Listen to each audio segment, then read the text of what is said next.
Hi and welcome back to Series 2 of the Good Eggs podcast. My name's Anthony McDermott and we're back here at Diego's Joint in Sunnyside, Sunderland, and today we have a fantastic guest. We have James Fildes from Space Northeast CIC. So, let's go and meet him.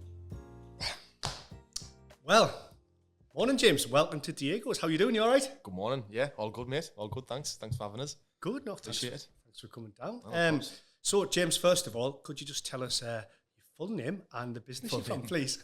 Yeah, full name and how to pronounce it. So my name's James Alan Fildes. I sometimes get Fields or Fiddler. I mean, last thing I've had Fiddler on the phone AA before. So James Alan Fildes, and I'm from Sunderland, growing up in Silksworth all my life, and just a local lad. My business is obviously Space Northeast, as you said. And what does Space do then? So the tagline, I'll tell you in short, is changing the lives of Northeast men. That's what we do. For a long time, I fiddled with, how do we try and talk about how do we really succinctly put what we do, and it's never been easy because it's quite varied. But I think we don't save lives. We're not a crisis service. It's not what we do. But we do change lives because what we provide is free weekly support, essentially. And that sounds pretty low level, but actually what we do is pretty revolutionary for people. Good. So we have support groups. So it's a bit of a mixture. So support groups, they'll be similar in format to like Sandy's Man Club.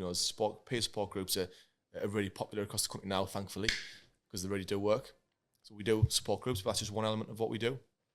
We run free boxing, free yoga. So the idea behind that is all about, 1 week it's for the body, 1 week it's for the mind. So, we get a lot of lads in our groups talking, they're frustrated, angry. And I thought, how do we try and address that in a really healthy way? That doesn't involve drinking 10 pints of Stella and, God knows what else. So I thought, boxing's a great outlet for frustration. And then yoga is something a little bit novel. We did it before with Adele, who was from Yoga Doxford, who was amazing. And then I decided I think it's time we do it again. So I approached Wellness Space, who at the BIC. Yeah. And I thought, we'll see if we can do it with them. And they were really happy to, really positive. They've got quite a lot of reach. And so that started, and the yoga's been amazing. And I wasn't aware of any men-only yoga anywhere. I'd never heard of it. I couldn't find it when I looked. And so I thought, let's do it. Let's be the first. So you've got a lot going on then. Yeah. Walks as well. So we've got absolutely loads. No, good. So let's go back to the start, because you're obviously very passionate about what you do. Yeah. It's great to hear, and you're doing so much good work, which is fantastic. But how did James Alan Fildes get to where he is today? So born in Sunderland. Yeah. Kind of what was childhood like? Yeah. I wish I had some traumatic childhood to tell you about. I wish I had this super sob story, which would write a book about, but I don't. I grew up in Sunderland in a place called Silksworth. Yeah. Old mining village, really. We just grew up just on the boundary of that. But where my street is on a colliery. So it used to be a colliery in Silksworth. And it was obviously rebuilt into its own estate, which is where I live now. And I always think it's quite funny for the metaphor of what's under the surface is like when you just playing around my street when I was younger, I had no idea under my feet was this enormous colliery. It used to ship 250,000 tons of coal a week, which was enormous. I grew up in Silksworth, and my family life was great. I went to match. Sunderland supporter? Yeah, of course, Good. Of course. I went. First game was in 1997 against Liverpool. At Roker Park, one of the last games, and at least you got experience at Roker Park. I remember I got my head stuck. I got my head stuck in the railings. I've still got a big head to this day. Life was great growing up. I had two older brothers and a younger sister, and we grew up in a relatively small house. It was 3 bed. Well, it was 2 bedrooms busting at 3, all down. And I shared a bedroom with my 2 older brothers, which was amazing. So there was 6 of us in the house. Busy house then for your parents? Oh, massively busy, massively. So, chaotic or? Yeah, but amazing. I loved it. If I look back on that, I live in the same street now with my partner and my daughter. And you know, it's not a squeeze by any stretch, but I think Jesus, that's 6 people in there. I think how did they do that? But I look back on them times; it's just the best times of my life.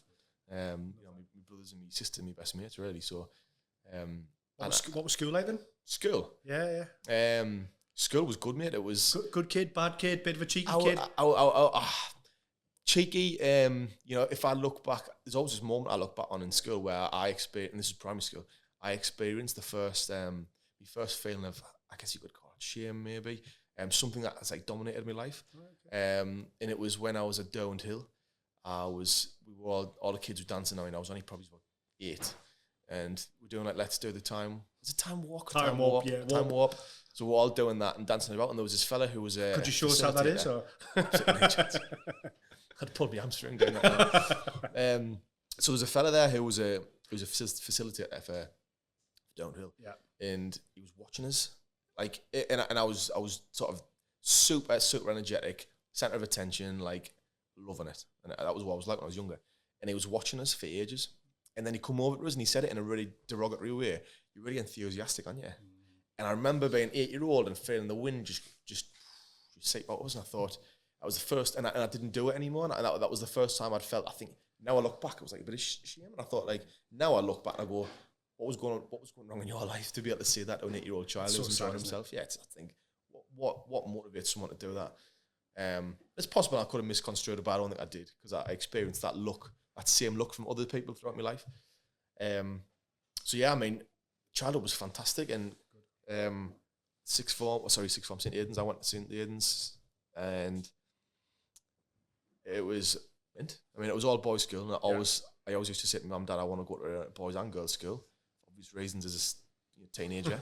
But you know, I look back and now, and I'm really glad I went. It's a great school, but it's also, I feel like I got twice the mates. You know, because there was it was that kind of that club almost. Do you think that boys' club? Definitely. Do you think? Yeah, it was like camaraderie, brotherhood. That's the word. That's the word. It was definitely a lot of that. You feel that, you know. I think it's pretty ingrained in you from when you're younger. So yeah, I mean, school was good. I wasn't particularly academic, but I wasn't thick. I never tried at school really. I was one of them kids who, like, I wasn't super intelligent, but I wasn't thick, and I feel like I could get by pretty well on not trying. So I ended up just being very much middle of the road, I think. And then when you were at school, did you have any ideas what you wanted to do when you kind of grew up, so to speak, or what was the plan, or was the one? Professional footballer. Really? Yeah, Play for Sunderland. For Sunderland, of course. Yeah. But that soon got a. You know, did you play at a decent level, or? I mean, I played for the school, right. But I never. You know, I think I never. Once again, similar academia in school, I never put the effort in to give myself an extra edge. I was always just turned up on a weekend. Loved football. I was decent, but you know, I could have probably played at a better level if I tried to, you know, run and put my. But at the time, you didn't think about that, do you? You just think, no, I'm playing footy, I'm out with my mates. Like, you know, hindsight's 2020. But yeah, I mean, I love me football. So when the football dream didn't work out, and you weren't going to be the next Craig Russell or Mickey Gray, what was kind of next in the equation? So you left school at 16, is that right? Yeah, 16. Yeah. So I went through a few different ideas of what I wanted to do. I wanted to be. I thought about being like a car designer at one point. I still love cars now. And then I thought about, like, maybe going into science, because I loved science. Total nerd. Like, I loved astronomy, probably because of my dad. Loved astronomy. I loved biology. Like, it was the only thing I got an A in school. Like, I just, you know, I loved science. It resonated with me, and I was that way inclined. So yeah, I'd love to have been a scientist or a footballer, or to be honest with me, I didn't know. And all these things were probably just stuff I'd picked from parents and friends and people you see, and none of it really ever resonated with who I wanted to be. I enjoyed English. I didn't enjoy reading. It sounds funny, but like, I enjoyed English in the sense of deconstructing things and looking at. And I look back now at some of the things I used to love, and those things have transferred into, or maybe it's actually probably manifested into stuff I love now. I like marketing. Like, I enjoy marketing and business. And now I look back at what we used to do was we'd get a big poster of, like, Sky, and he'd say, the teacher, Alan Herbertson, who was a top bloke, he would say, like, I want you to try and deconstruct what this all means. So you'd like look at all the different elements and aspects of these commercial posters and think, well, what does that mean? What's that trying to say? And I was brilliant at that.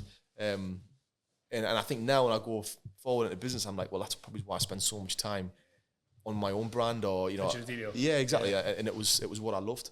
So yeah, mate, that was school. Not as I say. Were you working at all, or was it just So I mean, I did paper around or anything like that, or nah, not pit around. I did I worked in bars. Right, okay. Yeah, so I did glass collecting, and then I did what was that like then? So that was what, mid-90s, is that right? Late 90s. I'm like, oh, crikey, yeah. I was born in 92. So you were. So that was early 90s then, yeah.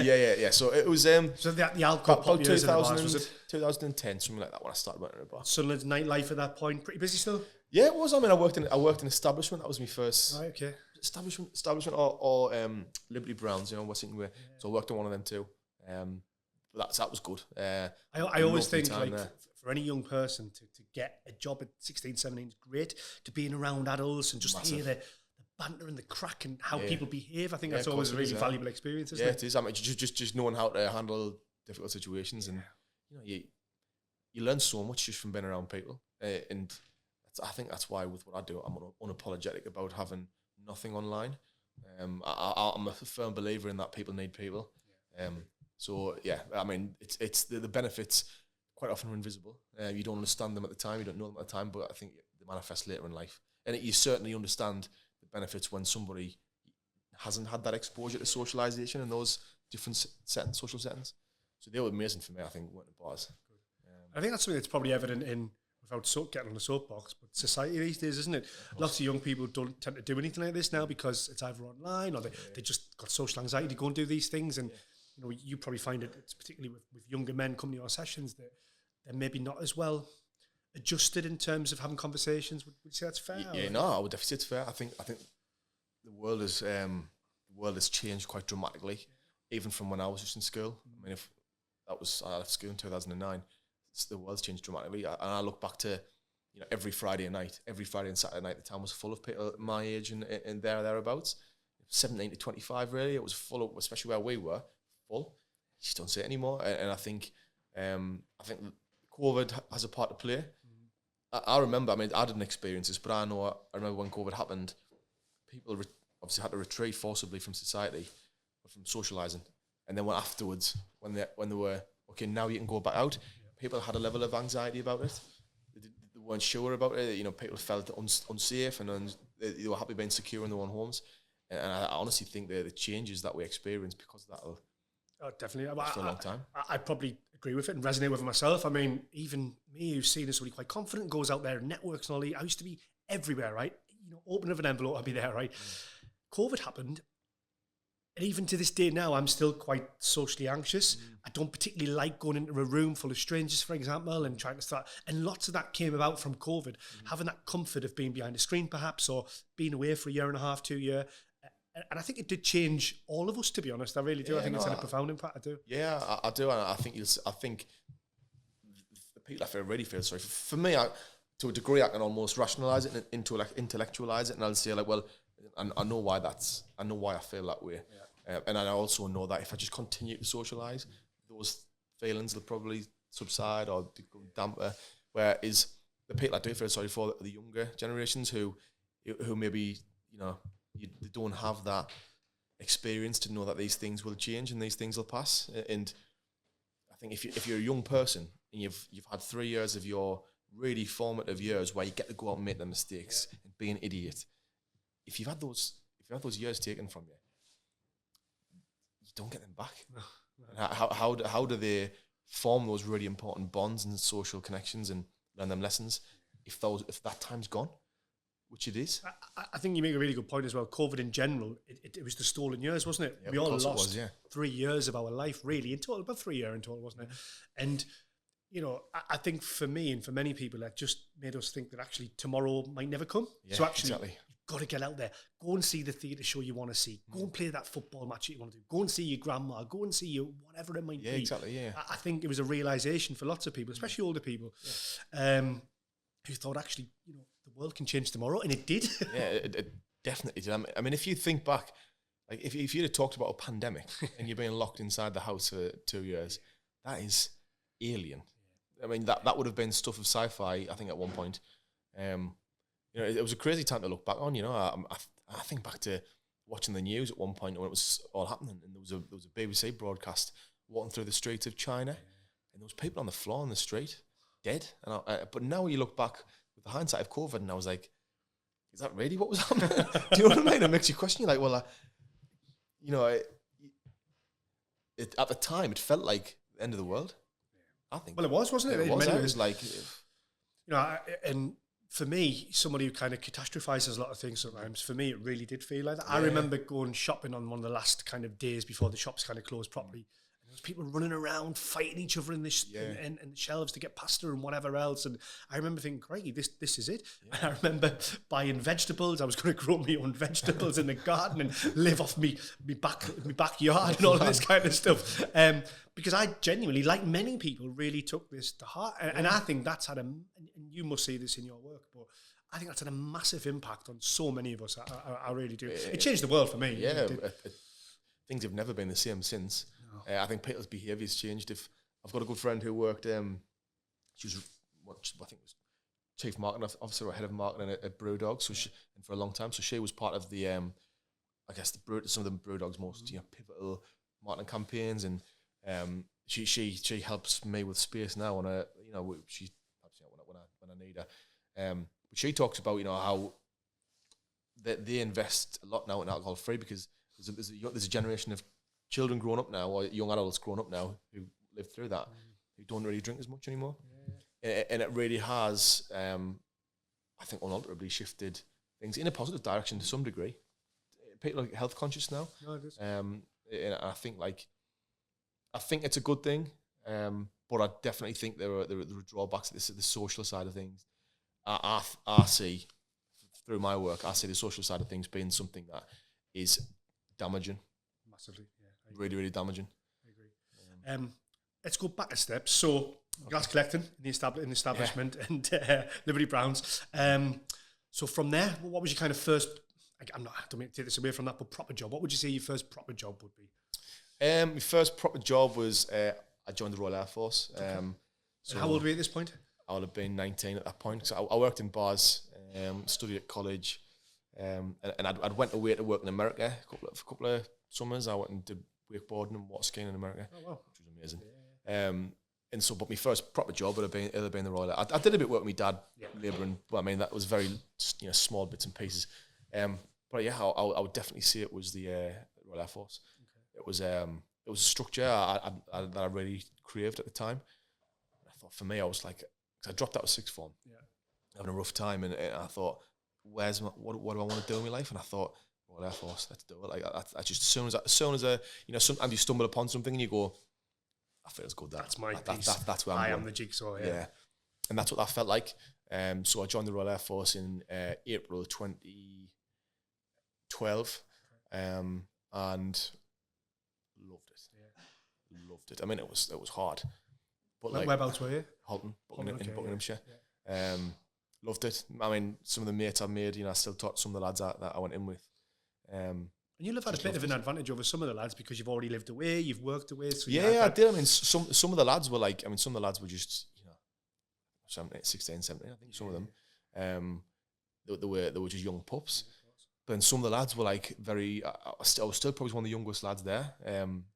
Met some really good mates, there were some blokes now, and I don't know what they'd be doing with their lives now. I met a bloke who was in Paolo Nutini's New Shoes music video. Really? Wow. Yeah, Gareth Forrest he was called. Good lad. But I mean, the Royal Air Force was massive for me. Good. Loved it. And how long were you there for? I got medically discharged on the 1st of February 2013. Okay. And obviously, you talked passionately about how much you loved it and you really enjoyed it. So being MD, being medically discharged, kind of talk me through a little bit. That was the worst. So what happened was it was probably about 6 weeks in, and we were down where the regiment trains, we're just doing these exercise drills, and I got this shooting pain in my knee, and I was like, I was still continuing, but I thought I'm gonna have to sit out here. So I sat down, went to the physio, and he said, you're gonna have to have a couple of weeks out. You've got iliotibial band syndrome. It's called ITB syndrome. So I stopped out, and then it was taking a little bit longer. I got a cold, and we were in the mess, and I it's cold and I couldn't stop sneezing. And I turned around, like 'cause I was eating, I turned around to sneeze. And I sneezed, I slipped a disc in my back. And I took me to the doctors on site, and he said I jarred my spine. And at the time I remember thinking, well, that's not a real thing. And I was basically, I couldn't move. I mean, I was totally frozen. I had to get an ambulance and stuff. So I was out for probably about another 5 months or something like that. And I was in rehab, in and out. And eventually got to a point I'd get back, and I thought I was doing quite well. And then I'd suffer a bit of a reoccurrence. It was a lot of pain for us. And then eventually they just said, like, you've been in rehab 6 months now, mate. Like, I think we've got to call it a day, really. And we did it. And I was devastated. That's a real hammer blow for a boy, really. You were 19. You were 19. You were a kid. You were a teenager. Yeah, I was a kid. It's funny because at the time you think you're so grown up and you're living away from home and you're in the RAF and I'm a big guy. But when you look back now, if you look at a 19-year-old kid now and they've been given that hammer blow, that must have been bloody tough. Mate, it was. I mean, I do look back sometimes and go like, because I used to always think about university when I was in the Royal Air Force, and this was one of my problems. Whenever I was doing something, I was always thinking about something else. So I was in the Royal Air Force and I was thinking about what would it be like if I went to university, and it was always in the back of my mind, you know. And I think, like, now I look back and I go, God, could I have tried harder to get myself out? But I couldn't have, you know. They didn't diagnose us with a slip disc there and then as well. It was this mystery injury where I jarred my spine, and it wasn't until I'd left and got a private appointment and got an MRI, and he was like, you slipped a disc in your back. So I wasn't even diagnosed, you know. I was just jarred your spine, and then I was into rehab for 6 months. I mean, crazy. So yeah, I mean, I was devastated. It was a real setback for me because it was like, well, what do I do in my life? Yeah. And I didn't have the grades to go to university. I never went to I dropped out of sixth form. Well, I would imagine at this point you mapped out, aren't you? So you joined the forces. Yeah. Your career is X, Y, and Z. And you see it in front of you, yeah. All of a sudden, your map's been lobbed out your hand. Your compass is thrown away. Yeah. Back to square one. I'm guessing. Back to square one. I come out, and I was like, what do I do now? Got 6 month pay, and you know, and that was it. And I was like, well, I don't know what to do. So I went back to America. Really, right? I went back to America just to sort of, I guess, console myself a bit, because I was like, I was devastated, you know. But then I thought, I'll go to university. I'll try the thing that I always wanted to try. And that was a bad choice. Right. Bad choice. Yeah. Do you want to talk about that? Yeah, I mean, you know, the backdrop of all of these things that happened, you know, for me, dropping out of sixth form, being in the Royal Air Force, getting married, discharged, and then going to university. You know, I was experiencing some mental health problems. So I'd from sixth form, with my parents splitting up, I'd had a hard time. So I didn't understand the way I was feeling. And when I was in sixth form, I just thought I was being lazy. And to a degree I was, you know, I take ownership of the fact that I didn't try at that point, but those reasons I made those decisions. So when I dropped out of sixth form and then got relatively discharged from the Royal Air Force, it was like two really big, I felt like a bit of a disappointment. And then university came, and I was like, right, okay, this is amazing. I'm going to go to university, and I'm going to move to the furthest place away from where I was born, which was Bristol. Right. So I went down to Bristol for university, and I just pissed my life up the wall for 3 years. Do you think a little bit about moving to Bristol was literally because you was a bit ashamed and you were like, I've failed almost? To be honest, and I think what it was I was running. Like, totally can see that, yeah. This formed a huge part of my life. Yeah. Was I would blame everybody else for my problems, and I would run away from the reality. So, you know, me moving to Bristol now was me going, I want to get as far away from my home as I can, despite me being, you know, now I know I rely on being close to my family. So running away was definitely what I did at university. And when I went there and I got there, I spent 90% of my time drinking. Yeah. You know, I mean, up till 4, 5, 6 o'clock in the morning, walking down to Asda at 5 o'clock in the morning to get a 3-litre bottle of Strongbow, like, you know, really unhealthy behaviour. I know people say that's what students do, but like, but you'll have had the armed forces in you as well, though. So you'll have had that's it. I've gone from one place where I'm like structured, don't really drink that much, to be honest. I know we had the bar, but you never really drink that much. Structure, exercise, and, you know, real order, and then going from that to freedom, I guess, isn't it? And just no consequence. Nothing. Got to choose everything I did. And what I did was I got overweight. I drank too much. Just became a really unhealthy version of myself. I didn't look after myself. I got myself in a really bad place. So where were you at this point? So you kind of, what, 21 at this point-ish? 20, 21? No, I'll have been about 24. Okay. So, I mean, I left university in 2017. Okay. So I started, so you're right, I started when I was 21. So yeah, it was between the ages of like sort of 21 to 24, 25. So these were kind of, I guess,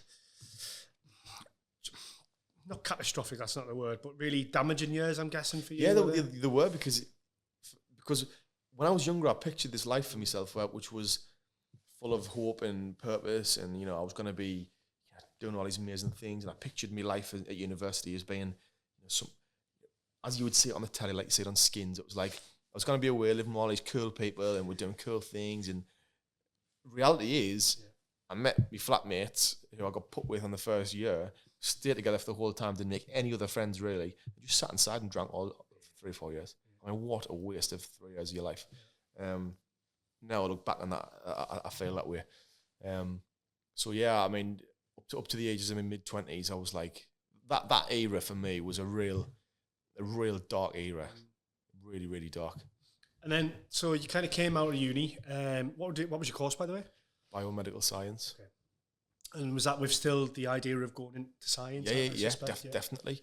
I mean, I was a nerd. I wrote my dissertation on the potential habitability of Martian life for methanogenic anaerobic organisms. Don't have to spell that. Don't have to describe what that is. It basically means that, like, I had this idea that Mars could, under the surface, have hosted, they're called methanogenic anaerobic organisms, and basically just bacteria, microbes. And methanogenic means they produce methane. Anaerobic means without oxygen. So there's these organisms on Earth called chemolithotrophic organisms. Basically means rock eater. Right. So these organisms can eat and process and metabolize minerals in rocks. Okay. So I had this idea of, because there's a satellite that orbits around Mars, and it detects methane like on a cycle. So it's almost like once or twice a year it detects rises in methane, which suggests temperature causes that, seasonal. And so I had this idea of maybe it was microbial, and it was the heat that was warming the microbes, which meant they would metabolize again and release the methane. So that's what I wrote my dissertation on. So, you know, but once again, I know it sounds pretty cool. I reckon I put 10% effort into that. Yeah. You know what I mean? I did all that work. What could have been an amazing research project actually ended up being like a bit of an essay, which was... Do you think some of this is because, I mean, we haven't spoken about your dad, but your dad's obviously very high flying in his field, yeah? Tell us a little bit about your dad. So my dad grew up in Grindon, once Sunderland mad to the nth degree. I think that's definitely where I got it from, you know. Yeah. Taking his 5-year-old son to the match, like I loved it. And he grew up he was a bricklayer until, cause he had my brother when he was 17. So he was a bricklayer until he was about 40, 45. And he always loved astronomy. And basically what he did was he used to go to the Sunderland Astronomical Society, the SES, at Washington Wildfire Park. I love that. Fascinating. And he built a little observatory there for them, and they started to do observing. And then I think he discovered this, like he really had this passion and this talent for it, really. And then he was the driving force behind getting Caleb Observatory built, and Caleb Observatory's gone from strength to strength, and now he's got Grassholm Observatory in Teesdale, and he's got Grisdale Observatory in the lake. So my dad's always been a big influence on me. Dad's a high flyer. But it's interesting, isn't it? Because, and again, not being disrespectful, but he was just a bricklayer until later in life. Exactly, and which is a real good example to everybody, isn't it? Actually, it is, yeah. You know, you think your life's boxed off at 25, 30, whatever, but actually you've got a whole... Oh my God. I mean, you know, if I look back at my dad's life as a 40-year-old, he was up every day at 6 o'clock in the morning, going to work on building sites, breaking his back to pay for his, you know, life for his kids and his family. And then 20 years later, he's working in a different country, building observatories for local government, for national governments, and then observatories over here. You know, so your life can just change so dramatically. There's never a point where you go, okay, there's the finish line, I'm there. But I guess as James, as a young man who's had knockback after setback, is possibly, and I mean, I'm not psychoanalyzing you, but looking at his dad is successful, maybe your brothers have had a bit of success, I don't know. And do you think totally played a part? I mean, high expectations from my dad. Yeah. You know, because he's, and I mean that in the most respectful way possible. He was, you know, he was successful, and he was, he did, even when he was bricklaying, he had a couple of businesses doing bricklaying, so he was always very much like trying to better himself and provide better for us, which was great. And my brother joined the police when he was 20. my other brother Graham was electrical engineer, so they all had these really specific trades and skills. I had none of that. So I was like, there was a huge element of, and I said this before, disappointment on me, not from them, from it was internal, you know. So yeah. So left uni. Obviously, science wasn't the path you went down in the end, or maybe it was. So where did you end up, kind of from there, and not to present day, but kind of what was your career span look like? What did that look like? Your career journey? From then. Yeah. So I left university and I decided, I was going to go traveling again. I was going to try to go traveling, and I worked in a bar down South Shields and saved up to move to Canada, and I lasted 3 weeks. So as I said, like there was a whole backdrop behind all of these decisions where like, my mental health was very poor. And it had gotten dramatically poor. So, like, could you feel it at this point, or did you not really aware of it, or were you were? Yeah, aware? I was. When I was in Canada, I was suicidal. I was deeply aware of it. So I had been, my mental health problems had started when I was 16, and then it slowly got worse and worse and worse and worse. I didn't take any accountability for it. So when I left the Royal Air Force, it got bad, and then university got even worse. And then when I went to Canada, and I moved back after 3 weeks. That feeling of being a disappointment was really amplified. When you say you were suicidal, how? This may seem a strange question, but how suicidal are we talking? Was there actions or? So I never tried to take my own life, but I came very close. Okay. And was it depression? Is that yeah. I was depressed. I'd been depression had been it had taken up most of my adult life. From the age of 16, I started to have this feeling of the first time I knew I was depressed. Was when I went to my dad after sixth form and I said, Dad, I feel like I don't feel like there's any end in sight, as what I would describe it to him as. It was like all that I was feeling this certain way and I couldn't see a way out. I couldn't see an end. And he was like, Jim, you sound depressed, mate. So I went to see a therapist and stuff, and turns out I was experiencing depression and mild at the time. And but yeah, as I grew up and got older and I failed at more things, and there was no purpose in my life, and I have very poor behavioural habits. You're still drinking as well, though? Oh God, I mean more and more and more. Yeah. And I got to a point when it was my last year at university where I got suicidal. Last year, halfway through to my last year, and I really withdrew from people, and I got really suicidal. I'd stay up all night, playing my PlayStation, eating shit food. Can I swear? Yeah, you swear. Eating shit food, playing my PlayStation, and then sleep during the day, and it's just totally withdrawn from people. And then I left there and came home, working in a bar, drank there, went in a bar, and then went to Canada. And Canada was a real dark place for me. And when I came in there, I moved to Toronto, and I rented this flat, and I sat in this flat with the windows closed and the door closed and locked, for like 3 weeks, just in the dark, scrolling on my phone, coming out for food or going to the toilet like some sort of prisoner, and I was in a really bad place. So the suicide was that I was thinking about it every day. I wanted to kill myself every single day. But it's weird when you talk about it though, because it's like it's not that I wanted to kill myself, it's that I didn't want to be here anymore. It was like I wanted it all to end. I wanted the pain to stop. I wanted the sadness to stop, and I just wanted to be. I wanted it all to be over. So like my suicide, I didn't. There was never a point where I got pulled down off the ledge, or I'd taken an overdose or anything like that. And what I wanted to do was crash my car. Oh, really? So I'd drive about pretty fast, and I'd take my seatbelt off a few times, and then I'd look at other cars and I'd think, right, okay, that's a perfect opportunity to crash. So and I would always be toying with that, and it was hard because you'd almost feel your arms pulling you to do it, and then you had to fight back, So yeah, it wasn't a great time, mate. It was the culmination of a lot of poor choices from me, external factors that I couldn't help, and ultimately culminating as having a life that felt pretty meaningless, to be honest. And you've had quite a tough thing as well. It's easy to say now, isn't it, hindsight? But when you look back, you've had roadblock and stumbler and all these different things happen, haven't you? So it's naturally, well, not natural, but it can happen quite easily, and clearly it did. Well, it does, yeah. I mean, it was, as you said, setback after setback after setback after setback, constantly. Yeah. It was just relentless. So, you know, and the thing is, like, the optics for everybody else on the outside who doesn't know I'm feeling this way is like, when I came back from Canada, I got more grief coming back from Canada than you would believe. Because people didn't know what I was going through. I was tortured off my mates, which I would expect. You know, that's just crack.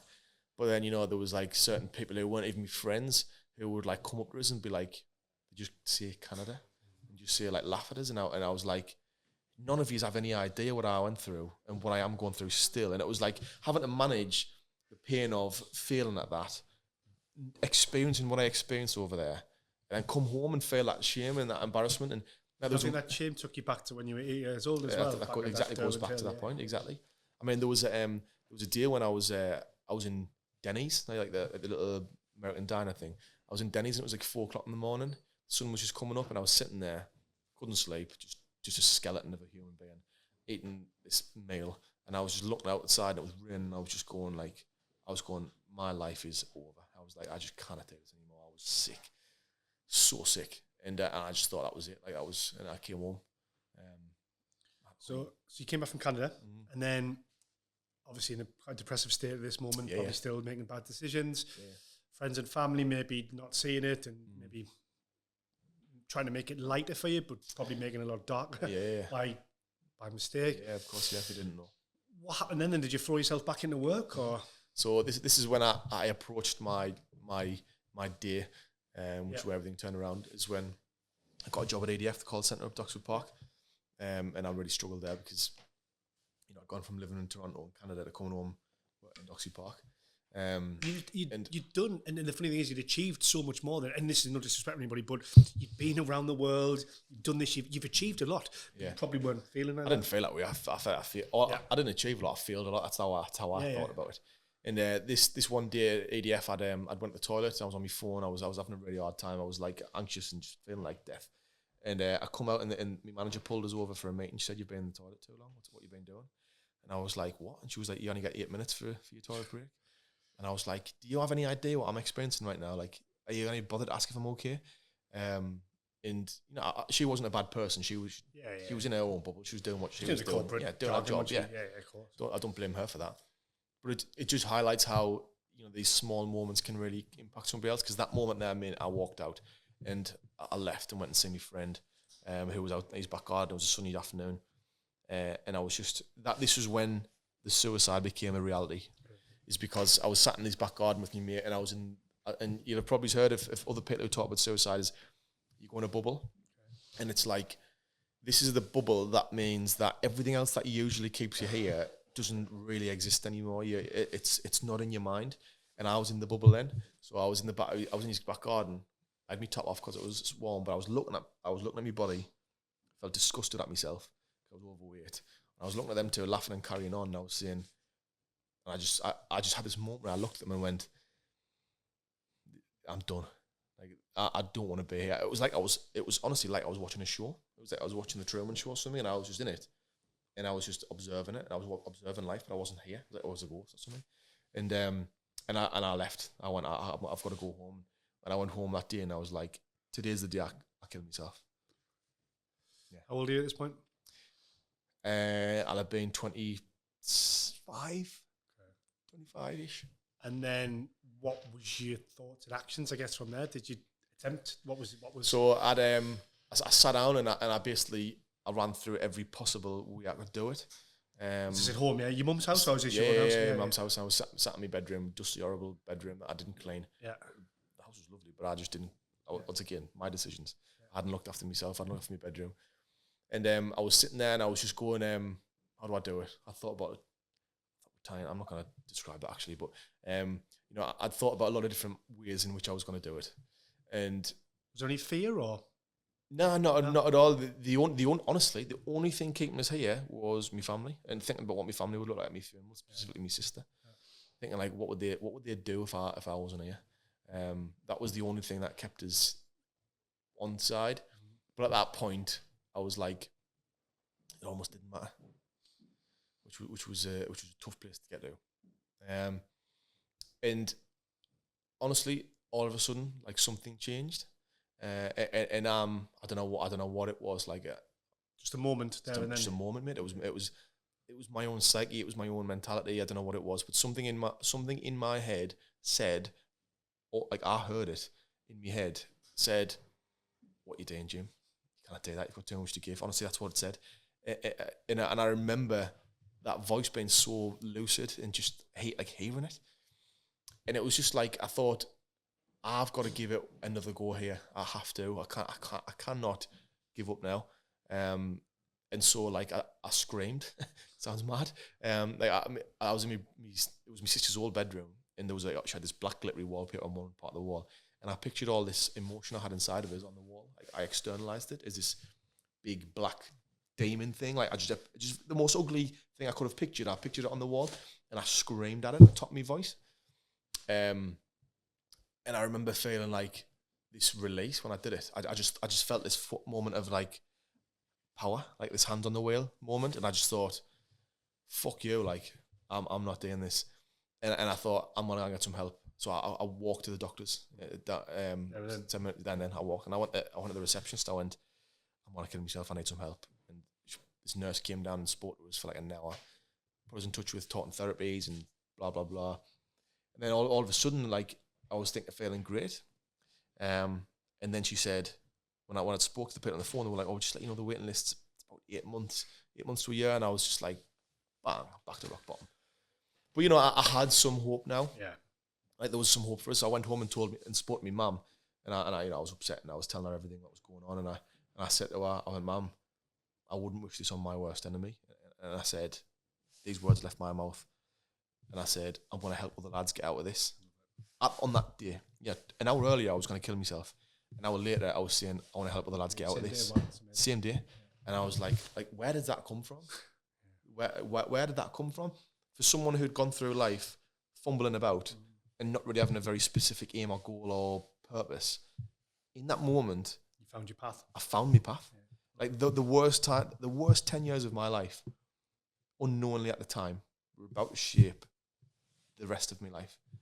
How does that happen? You know, how does that happen? And it was just, for me, it was a lesson of like, you've got to stick around. Because I think if I didn't stick around that day, I'd have lost out on everything I've got now.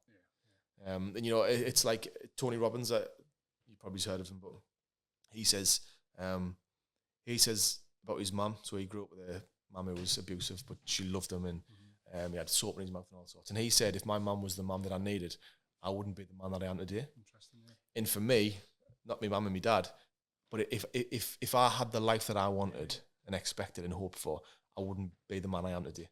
That's the truth. I think sometimes you need lessons, don't you? And maybe not the lessons you went through, bless you, but sometimes you need those lessons and those knockbacks to actually guide you to the path. Yeah, of course you do, yeah. You want to go down, definitely. I intimately understand and feel what depression is now and suicide. You know, I've been right on the edge. Yeah. I mean, on the edge. I mean, to know what it feels like to wake up every day for 2 years and want to kill yourself. Yeah.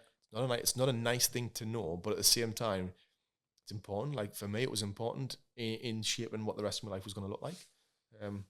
So what year was this then? What year did this happen? So this will have been in 2018. Okay, so this is 2018. So from this moment, you've had this thought, and you think, right, I want to go out there. I want to help people.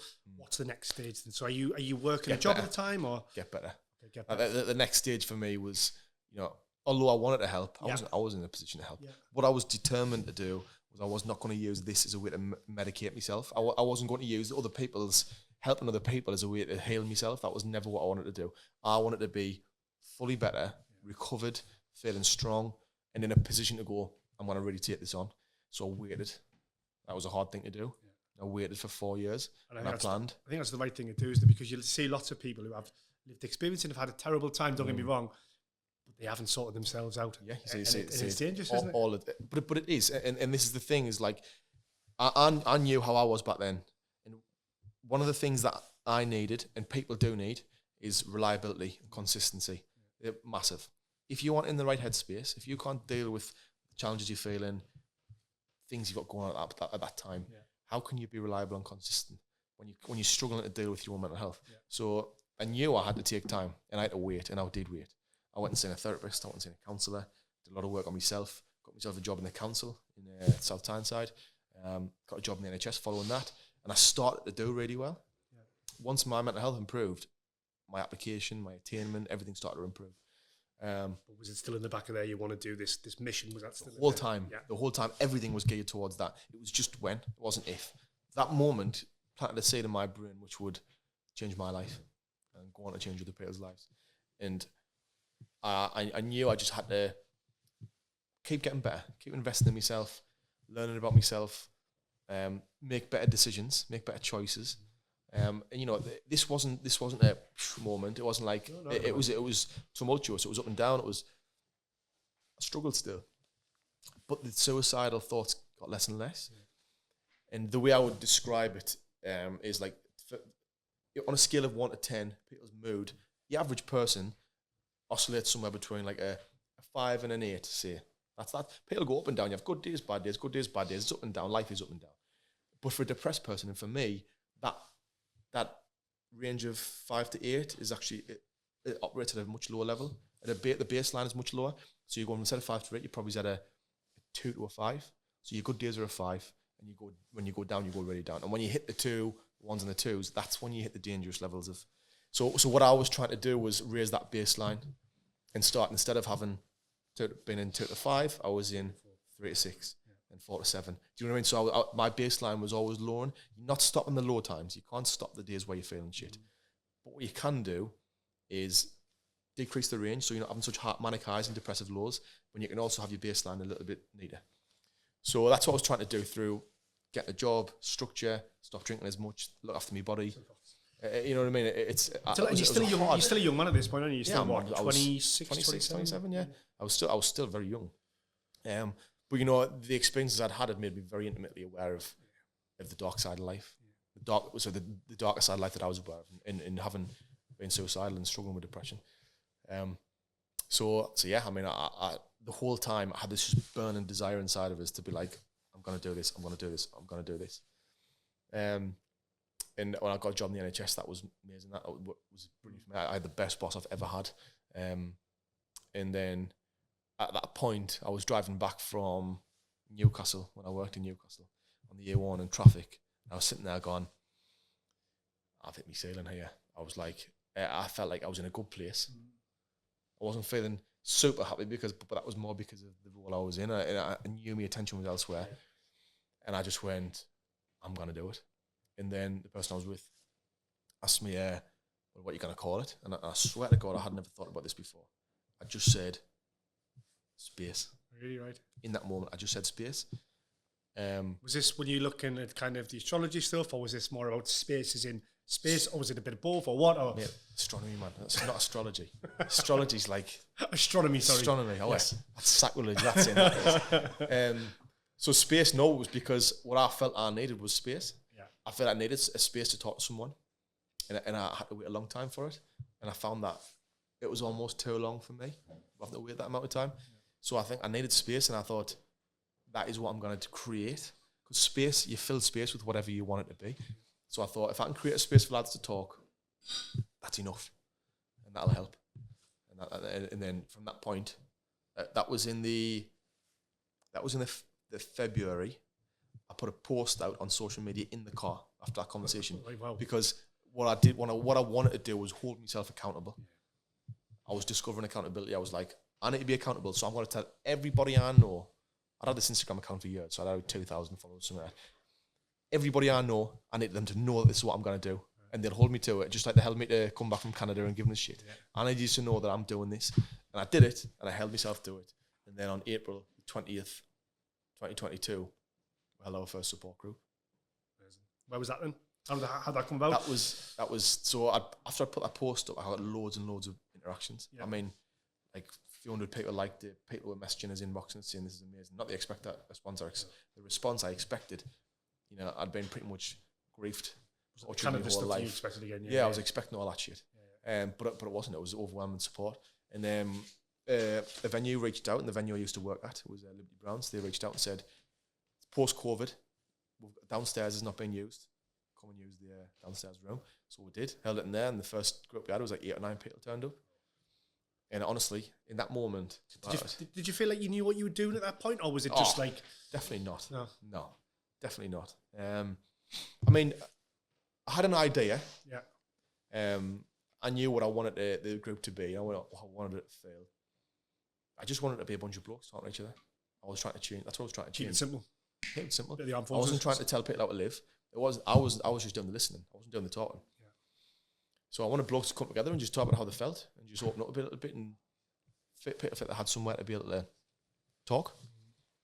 And so I did that, and then it was just like it was just a really special moment, you know, because I feel like I'd came through so much stuff, personal real hardships, and when I got to this point of running this group and I had these lads turn up, I didn't think anyone was going to come. I had these lads turn up and talk about their suicide attempts or talk about how they've been having a hard time. I was just looking around the room afterwards, and the buzz was unreal. These lads shaking hands, cuddling each other, like having a bit crack on. I was like, this is unbelievable. And it cost you nothing. It cost us nothing. I was just. Isn't that remarkable? Isn't that remarkable, right? That cost you nothing. Yeah. You look back at these moments that didn't go so well for you. So you look back at that bloke when you were 8 years old, and you look back at the lads taking the mick out of you when you were in Canada. I come back from Canada. Again, that cost nothing. But the kindness, the nicety, the simple thing about getting someone to talk and listening cost you nothing. And that is the magic of what we do. I'm only tapping into the things that humans have done throughout the whole existence of all history. We talk, socialise, come together. It's what we've done forever. I'm not creating something new here. No.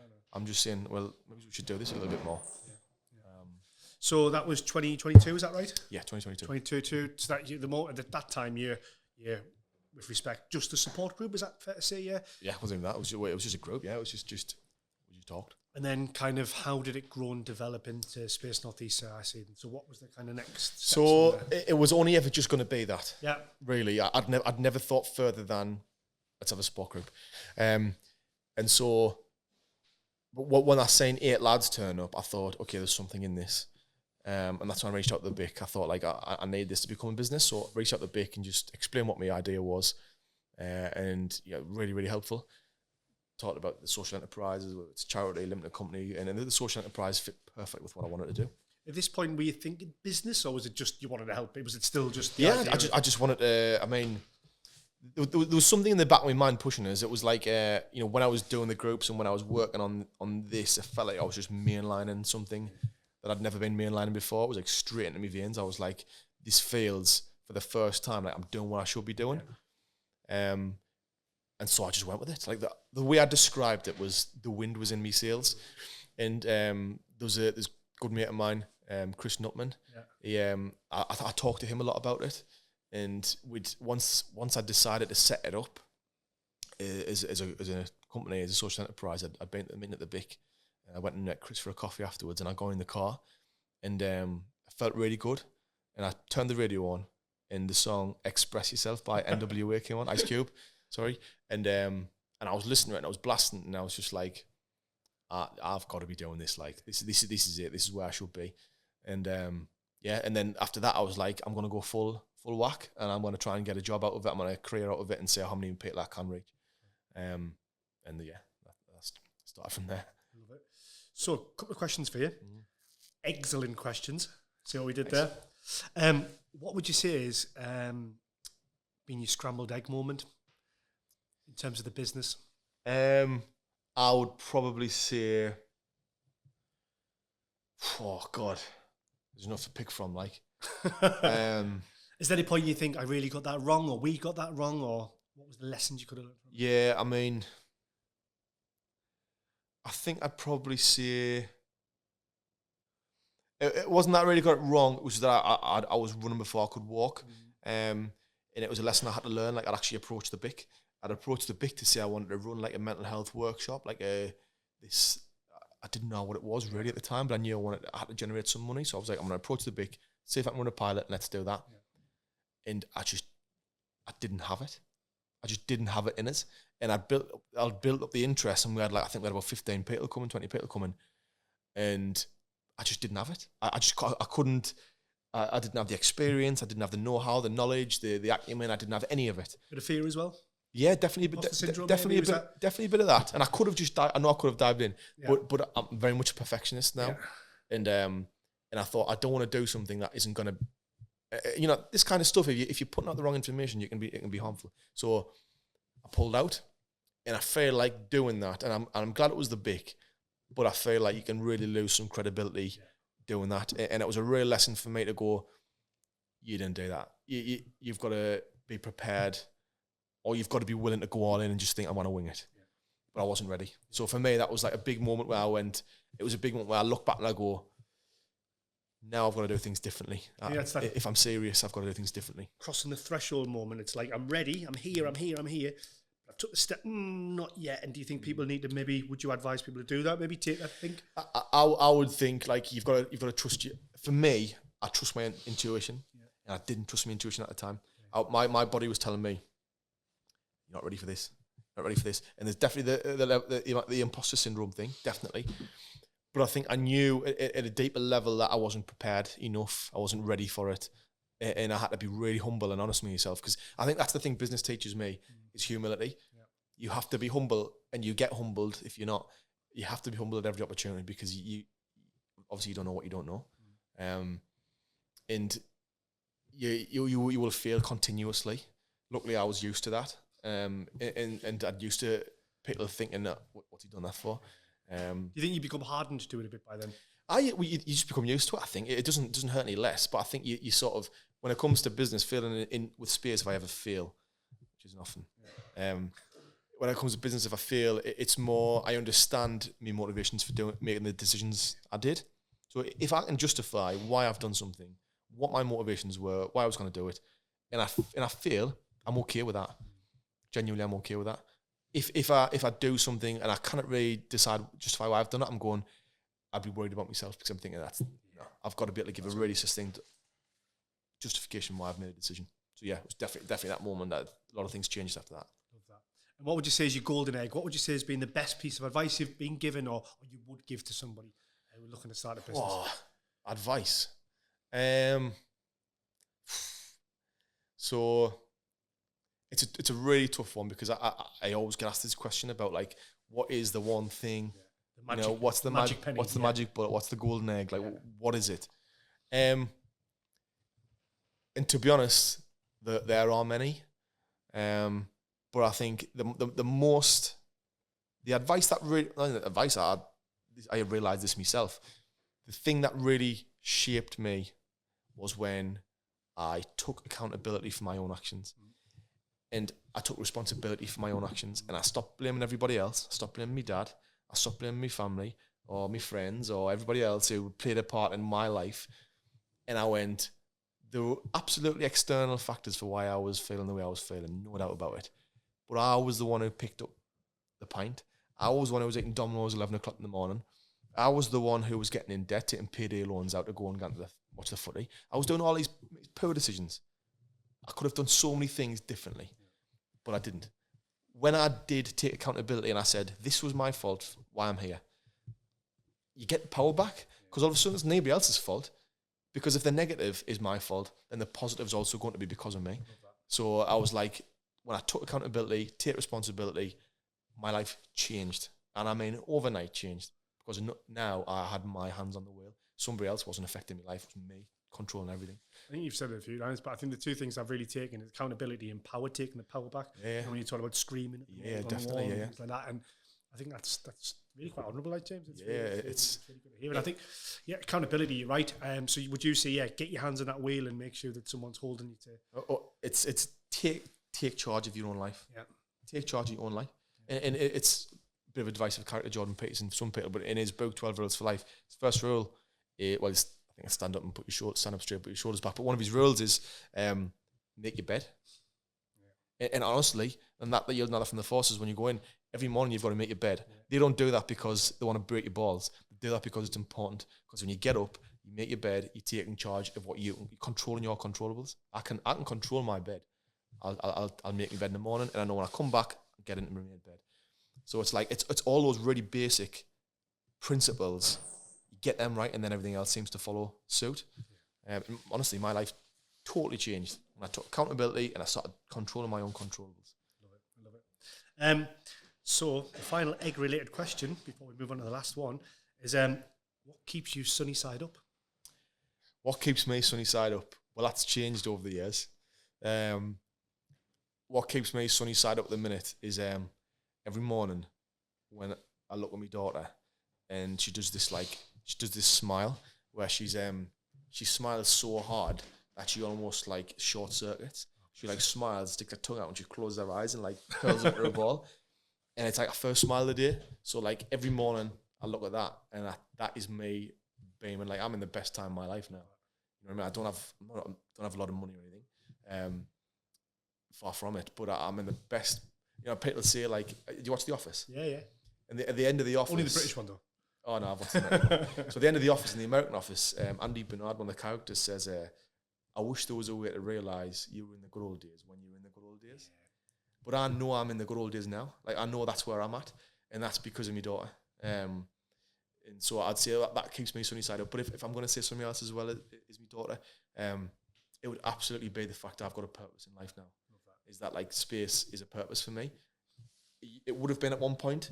I'd have done this job to make myself happy, but now I am happy, and I'm doing this job because I want it, and I'm passionate about changing people's lives. That's the honest truth. So I would say that would probably be my sunny side up.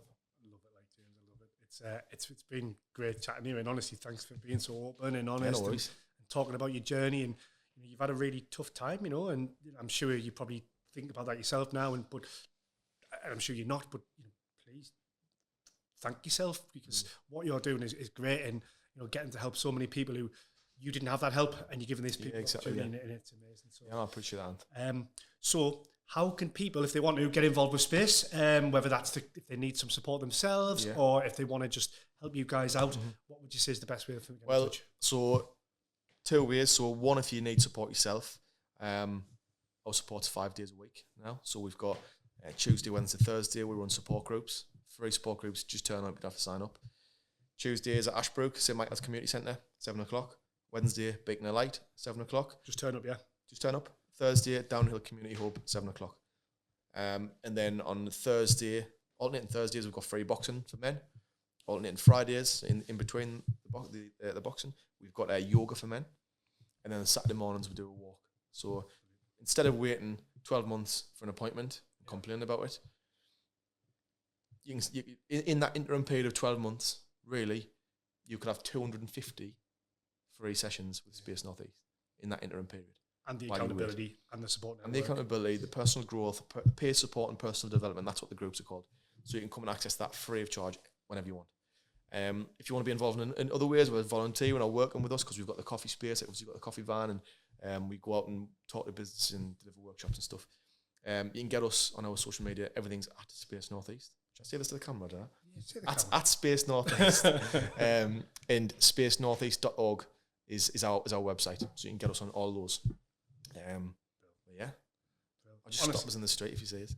No, honestly, thanks so much. And thanks for so much you're doing for men of the Northeast and lots of other people as well, because it's not just the men directly you're affecting, it's their families and their friends and all that. Yeah, of course, yeah. So thanks. And I appreciate that. All that's left for me to say really is thanks for being a good egg, James. No worries, so I'm going to present you our wonderful good egg. Good egg. Thank you very much.